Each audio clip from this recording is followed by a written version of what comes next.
Hi, everybody. Thank you very much. I'm Orlando Ruiz Jr., and welcome to this classic movie review. This is my review of a movie that came out in 1967, Wait Until Dark. This is a thriller that stars Audrey Hepburn. I haven't seen too many of her films. I've only seen this one, a movie that she made with Cary Grant in 1963 called Charade, and the 50s version of Sabrina that she made with Humphrey Bogart and William Holden. So haven't seen too much of her work, but from what I have seen, I do know that she is a very good actress, was a very good actress. Uh, this movie was directed by Terrance Young. Terrance Young directed some early Bond films, movies like Dr. No and From Russia with Love and Thunderball. He also directed a few really cool Charles Bronson movies, one of them being The Valachi Papers. Um, and this movie also has Alan Arkin in it, which is basically the reason I chose this movie. This has my favorite Alan Arkin performance. And for those of you that aren't familiar with that name, Alan Arkin was one of our great character actors. He's been working for decades, and he was around back in the day in the 60s. The year before this movie came out, he was in a movie called The Russians Are Coming, The Russians Are Coming, which he won the Academy Award for Best Lead Actor. And most recently in 2007, he won the Best Supporting Actor Academy Award for his role in the 2006 film Little Miss Sunshine. And Alan Arkin has been in so many movies. He was the dad in Edward Scissorhands. He was in Argo. Um, I believe he was recently in the Kaminsky Method, a really funny show that was um, on Netflix that has Michael Douglas in it. It's a pretty good show. Um, the Rocketeer. I believe he was in The Incredible Burt Wonderstone, The Change Up. Recently, he was also in Minions: The Rise of Gru, um, America's Sweethearts, Gross Point Blank, which he was very funny in. He had a small role in that. Alan Arkin passed away last week on the 29th of June 2023 at the age of 89, regrettably so, due to heart problems. And because this happens to be my favorite performance from this actor, I wanted to talk about this particular film. And so this is my review of the 1967 thriller Wait Until Dark. So this movie begins and we meet a couple of characters. We meet an old man who is opening up a children's doll, putting something inside the doll and sewing it up, and a young lady named Lisa who is standing by rather impatiently waiting for him to finish. And once he's finished, she takes the doll and she goes to the airport and she takes a flight. She meets a stranger on the flight, and when she gets off the flight, she sees somebody waiting for her, and it worries her quite a bit. We see that she gets nervous as soon as she sees this person that's waiting for her, and so she hands off the doll to this stranger that she met on the plane. Um, and we don't hear what she says to him. We learn that later in the third act of the film. But when she approaches this man, it's kind of inaudible what she's telling him. And then she hands off the doll to him in, kind of a panic, I guess. And then she proceeds to try and exit the airport, but the man that was waiting for her when she got off the flight sees her, catches her, and then they leave the airport together. And then that's the last we see of Lisa. And then the next scene, we see a young Richard Crenna. Richard Crenna, for those of you that might be familiar with that name, he was the colonel in First Blood. And so, yeah, Richard Crenna, rather young here, he plays the character of Mike Tallman, and Mike is waiting for his partner, played by Jack Weston, who goes by Carlino. So Mike and Carlino are supposed to meet up with their partner Lisa, who smuggled the drugs onto the plane, and they're supposed to meet up at a certain address. And when they arrive there, they're under the impression that this is Lisa's place, and they even go as far as to get settled in. And uh, Carlino makes himself a sandwich, and they get their prints all over this place. But then pretty soon, when they take a look around and see a couple of pictures from the apartment, they realize this isn't Lisa's place. This is the home of a complete stranger. And then pretty soon there's a knock at the door.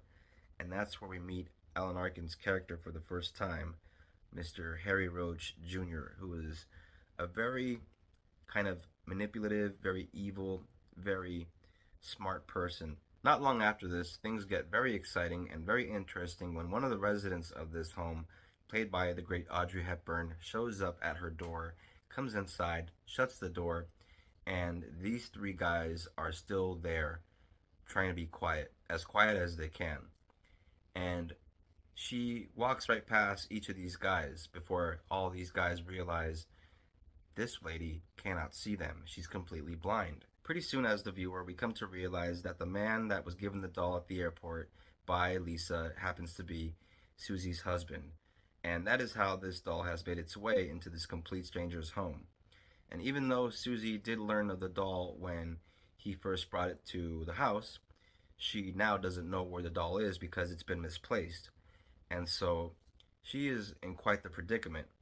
And the three criminals that found their way there earlier are able to make their way back into Susie's apartment via disguises. And when Mike shows back up at the apartment, he poses as an old friend of her husband's. And so he gets kind of buddy buddy with Susie, doing his best to be rather friendly and at the same time try to see if he can find the doll without any problems. But it gets way more complicated as the film goes on, and then pretty soon Carlino shows up playing the role of a cop. And so it's this long con. Also in the movie is the character of Gloria. She's a young girl, probably about 12 or 13, who is a friend and neighbor to Susie and her husband. She helps Susie around the house from time to time, and she also has a bit of an attitude. She's kind of a brat, if you ask me, but she kind of redeems herself around the third act of the movie. There's a scene where she throws a fit because Susie asks her to close the refrigerator door, and because she doesn't like being told what to do, I guess, she starts throwing all kinds of things around the floor, and it's kind of messed up when you watch it. You feel a little bad for Susie. Alan Arkin is brilliant in this movie as Harry Rott Jr., the mastermind, the brains behind the operation. He basically turns in three different performances in this movie since his character kind of um, pretends to be two other people. He pretends to be his father in makeup, so he comes in at one point, sort of kind of rambling and rushing past Audrey Hepburn's character, scaring her at one point, pretending to be this guy that's mad about her husband having an affair with somebody, and so it's all kind of a distraction. And he comes back later on as his younger self, but still in kind of a disguise, pretending to be uh, the son of the older man, only a different version. And then he later on is revealed as his sort of beatnik looking self. He kind of seems like this guy that is pretending to be sort of a beatnik, or at least pretending to be kind of this hip guy, but you get the impression that this guy is just a chameleon. Alan Arkin was such a great character actor. The man could play a grumpy old man, a likable, funny guy, a vulnerable, nice guy, but in this movie he got to play a downright evil villain to the point where he's so convincing because he goes all in, where you feel kind of bad for the Susie character in the third act, because in the third act he terrorizes the hell out of her. This is a roller coaster ride of a film, and this is definitely a movie that if you enjoy a good thriller, and if you're a fan of Audrey Hepburn, if you enjoy a fun Alan Arkin performance, you're definitely going to want to check out Wait Until Dark. This has a great music score from Henry Mancini. Those of you that are familiar with that name, Henry Mancini did the music for the Pink Panther movies of the 1960s, as well as Touch of Evil, To Hell and Back, great war film with Audie Murphy, the music for Mommy Dearest. But yeah, the music in this film is terrific, especially during the opening credits. It completely sets the tone of the film. The music is filled with tension, and Henry Mancini does an excellent job. This movie was based on a play written by a man named Fred Coe, and as you watch the film, you'll notice that it does kind of have the feel of a play, primarily because most of the movie takes place in one location at the apartment. But that really does lend itself to a feeling of claustrophobia and increases the tension in the film.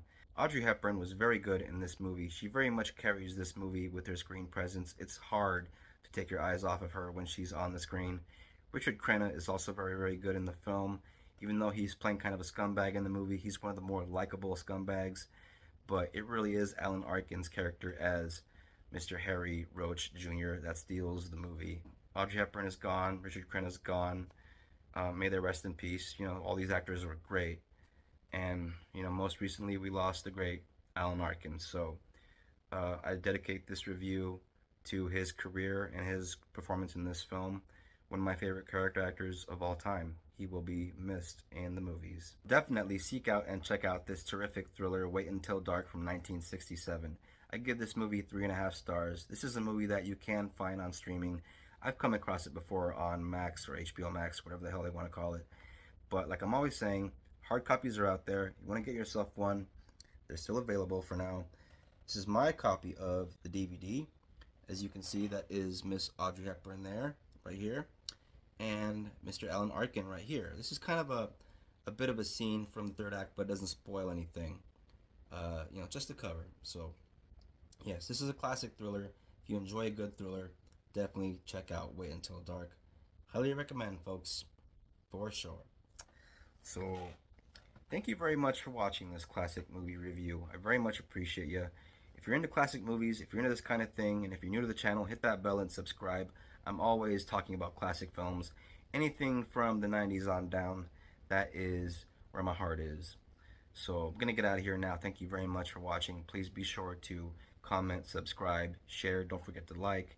And don't forget to look out for the next classic movie review. Thank you very much, everybody. I appreciate you. Take care of each other. Peace out.